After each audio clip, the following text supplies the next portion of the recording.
তুই কি আমার সঙ্গে 1 মিনিট কথা বলতে পারবি? না, আমার সময় নেই।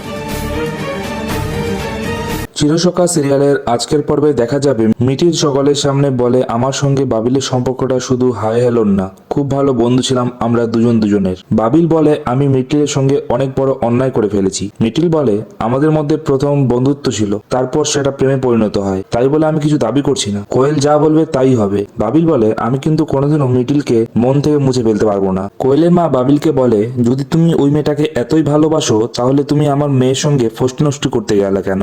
বাবিল বলে, আপনি যা কিছু বলবেন বলুন, আমাকে যা কিছু শোনানো শোনান, কিন্তু বিয়ের প্রস্তাব যেহেতু নিয়ে এসেছেন সেই জন্যই এই কথাগুলো আপনার জানা দরকার। আমি এই চাপটা নিতে পারছিলাম না জন্যই আমি পৃথিবী ছেড়ে চলে যেতে চেয়েছিলাম। বাবিলের মুখ থেকে এই কথাটা শুনে কোয়েল খুব আশ্চর্য হয়ে যায়। কোয়েলকে খুশি করতে আমি পারবো না সেটা জেনেও তারপরেও কোয়েল এই বেবিটা রাখতে চেয়েছিল। পরবর্তী পর্বটি দেখতে চাইলে চ্যানেলটি অবশ্যই লাইক এবং সাবস্ক্রাইব করুন।